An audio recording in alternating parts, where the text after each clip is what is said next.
Hello കുട്ടികളെ, നമ്മൾ ഇന്ന് നോക്കാൻ പോകുന്നത് മൂന്നാം ക്ലാസ്സിലെ ഇംഗ്ലീഷിലെ അഞ്ചാമത്തെ യൂണിറ്റ് ആയിട്ടുള്ള ഹോണസ്റ്റി പേസ് എന്ന് പറഞ്ഞിട്ടുള്ള യൂണിറ്റ് ആട്ടോ. അപ്പോൾ നിങ്ങൾ എല്ലാവരും നിങ്ങളുടെ പുസ്തകമൊക്കെ എടുത്ത് അത് അഞ്ചാമത്തെ യൂണിറ്റ് എടുത്ത് നിൽക്കുക കേട്ടോ. അപ്പോൾ നമ്മൾ ആ അഞ്ചാമത്തെ യൂണിറ്റിലോട്ട് കടക്കുന്നുള്ള ഒരു ചിത്രത്തിൽ നോക്കിയാൽ നമുക്ക് എന്ത് മനസ്സിലാവും? അതായത് അവിടെ ഒരുപാട് വ്യക്തികളെ കാണുന്നുണ്ട് അല്ലേ. ഒരു പോസ്റ്റ്മാനെ കാണുന്നുണ്ട്, അതുപോലെ തന്നെ പാല് കൊണ്ട് പോകുന്നൊരു സൈക്കിളും ചവിട്ടി പോകുന്ന ഒരു വ്യക്തിയെ കാണുന്നുണ്ട്, അതുപോലെ തെങ്ങ് കയറുന്ന മറ്റൊരു വ്യക്തിയെ കാണുന്നുണ്ട്, വല വീശുന്ന ഒരാളെ കാണുന്നുണ്ട്. അപ്പം അങ്ങനെ ഒരുപാട് പേരെ കാണിക്കുന്ന ഒരു ചിത്രമാണല്ലോ അത്. അപ്പം അതിൻ്റെ അടിയിൽ എന്തുണ്ട്? തോമസ് ജെഫേഴ്സൺ എന്ന് പറയുന്ന ഒരു വ്യക്തിയുടെ ഒരു കോട്ട് ഉണ്ട് അല്ലേ. എന്താണ് ആ കോട്ട്? കോട്ട് എന്ന് പറയുമ്പോൾ അവർ പറഞ്ഞൊരു വാക്ക്, ഒരു സെന്റൻസ് ആട്ടോ. അതായത് അവർ പറഞ്ഞൊരു കാര്യമാണ്, honesty is the first chapter in the book of wisdom. അതായത് അവരെന്താ പറഞ്ഞത്? Honesty is the first chapter in the book of wisdom. Honesty എന്ന് പറഞ്ഞ സത്യസന്ധത കേട്ടോ. അതായത് സത്യം മാത്രം പറയുക, അല്ലെങ്കിൽ കളവ് പറയാതിരിക്കുക, നല്ല രീതിയിൽ സത്യം മാത്രം പറഞ്ഞ് പോവാം. അപ്പം അതിനെയാണ് ഇത് ഹോണസ്റ്റി എന്ന് പറയുന്നത്. വിസ്ഡം എന്ന് പറഞ്ഞാൽ അറിവാണ്. അതായത് നമ്മളൊക്കെ പഠിക്കുന്നത് എന്തിനാണ്? നമ്മളൊക്കെ സ്കൂളിൽ പോയി പഠിക്കുന്നത് അറിവ് നേടാനാണ്, ജ്ഞാനം നേടാനാണ് അല്ലേ. അപ്പോൾ വിസ്ഡം എന്ന് പറയുന്നത് ഞാനാണ്. അപ്പോൾ തോമസ് ജെഫേഴ്സൺ എന്ന് പറയുന്ന വ്യക്തി പറയുന്നത് എന്താണ്? ഹോണസ്റ്റി, സത്യസന്ധതയാണെന്ത്? അറിവിലേക്കുള്ള ആദ്യത്തെ ചാപ്റ്റർ എന്ന് പറയുമ്പോൾ ആദ്യ പാഠം. അതായത് അറിവിലോട്ടുള്ള ആദ്യ പാഠം എന്ന് പറയുന്നത് സത്യസന്ധതയാണെന്നാണ് ആര് പറയുന്നത്? Thomas Jefferson. അപ്പോൾ നമുക്ക് എന്ത് ചെയ്യാം? അതിൻ്റെ അടിയിലോട്ടുള്ള താഴോട്ടുള്ള അടുത്ത പേജിലോട്ട് കിടക്കാം കേട്ടോ. അപ്പോൾ അടുത്ത പേജിലോട്ട് നിങ്ങൾ കിടക്കുമ്പോൾ അതിൽ എന്ത് ചെയ്യുന്നുണ്ട്? ഒരു ചോദ്യം ചോദിച്ചിട്ടുണ്ട് അല്ലേ. അതായത് what do you see in this picture? അതായത് നിങ്ങൾ എന്താണ് ഒരു ചിത്രത്തിൽ കാണുന്നതെന്ന്. അപ്പോൾ നമ്മൾ ആ ഒരു ചിത്രം നോക്കി എന്ത് മനസ്സിലാവും? അവിടെ ഒരു വ്യക്തി ഇങ്ങനെ കുറേ ചെടികൾക്ക് വെള്ളം ഒഴിക്കുന്നുണ്ടല്ലോ. അപ്പോൾ ആ വ്യക്തിയെ കാണുമ്പോൾ തന്നെ നമുക്ക് എന്ത് മനസ്സിലാവുന്നുണ്ട്?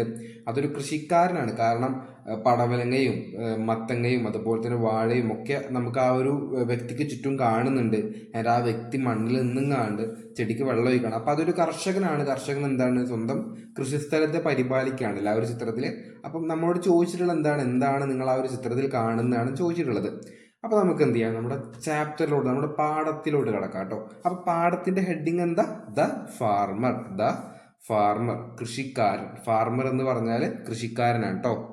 അപ്പം നമുക്ക് എന്ത് ചെയ്യാം? നമ്മുടെ പാഠത്തിലോട്ട് കിടക്കാം. അപ്പം ഞാൻ എപ്പോഴും പറയാറുള്ള കാര്യമാണ്, 3 രീതിയിലാണ് നമ്മൾ പഠിക്കാറുള്ളത്. ആദ്യം ഞാൻ വായിച്ചു തരും, രണ്ടാമത്തെ വട്ടം എൻ്റെ കൂടെ തന്നെ വായിക്കുക, മൂന്നാമത്തെ വട്ടം ഞാൻ എന്ത് ചെയ്യും? അർത്ഥം പറഞ്ഞു തരും കേട്ടോ. അപ്പം ആദ്യത്തെ ആ ഒരു 2 പാരഗ്രാഫ് ഞാൻ വായിക്കുന്നത് ശരിക്കും കേൾക്കുക കേട്ടോ. So, a farmer lived in a village which was near the palace. He was hardworking and honest, but he couldn't earn much. I must save something for the future, he thought. After many years of hard work, he earned enough to buy a gold coin. അപ്പോൾ എന്താണ്? അപ്പോൾ ഇനി എന്ത് ചെയ്യുക? എൻ്റെ കൂടെ വായിക്കാം കേട്ടോ. A farmer lived in a village, which was near the palace. He was hardworking and honest, but he couldn't earn much. I must save something for the future, he thought. After many years of hard work, he earned enough to buy a gold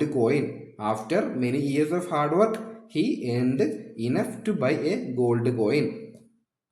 ഇനി എന്ത് ചെയ്യാം? നമുക്ക് second paragraph നോക്കാം കേട്ടോ. അപ്പം എൻ്റെ കൂടെ വായിക്കട്ടോ. കൂടെ this is mine, the result of my hard work. He looked at the coin. It was shining in his palm. Where should I keep this coin? It is not safe at home. I will keep it somewhere else. അപ്പോൾ എന്ത് ചെയ്യാം? നിങ്ങളെല്ലാവരും എൻ്റെ കൂടെ വായിച്ചു എന്ന് ഞാൻ വിശ്വസിക്കുകയാണ്. നമുക്ക് എന്ത് ചെയ്യാം? അർത്ഥം നോക്കാം കേട്ടോ. So A farmer lived in A village. ഒരു കർഷകൻ എന്താണ്? ഗ്രാമത്തിൽ താമസിച്ചിരുന്നു. ഫാർമർ എന്ന് പറഞ്ഞാൽ കർഷകനാണ്, വില്ലേജ് എന്ന് പറഞ്ഞാൽ എന്താണ്? ഗ്രാമമാണ്. Which was near the palace. അതെന്താണ്? കൊട്ടാരത്തിന്റെ അടുത്തായിരുന്നു. പാലസ് എന്ന് പറയുമ്പോൾ കൊട്ടാരാണ്, നിയർ എന്ന് പറഞ്ഞാൽ അടുത്ത്. He was hard working and honest.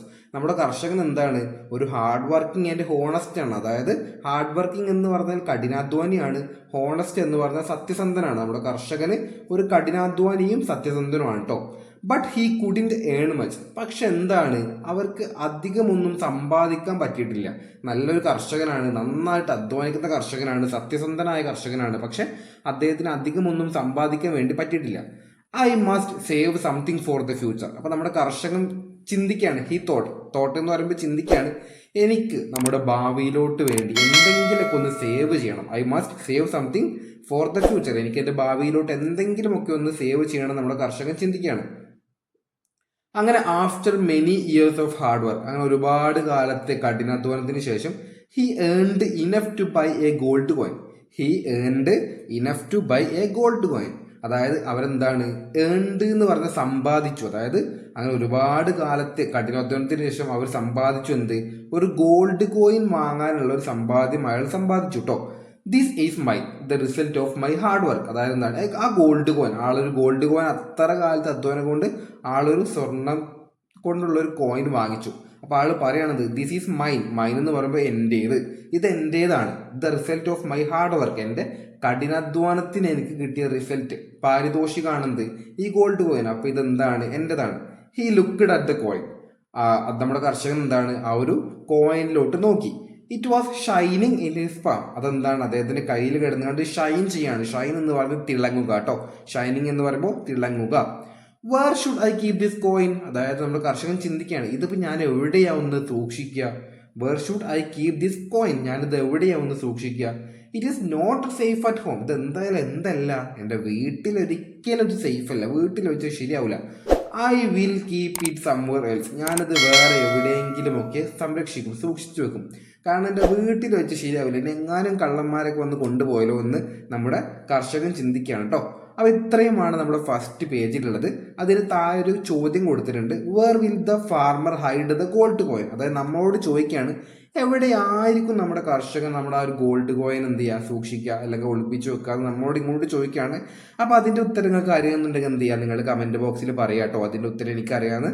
അപ്പോൾ നമുക്ക് അടുത്ത പേജുമായിട്ട്, അടുത്ത ചാപ്റ്ററുമായിട്ട് നമുക്ക് എന്ത് ചെയ്യാം, അടുത്ത ക്ലാസ്സിൽ കാണാം കേട്ടോ. ബൈ.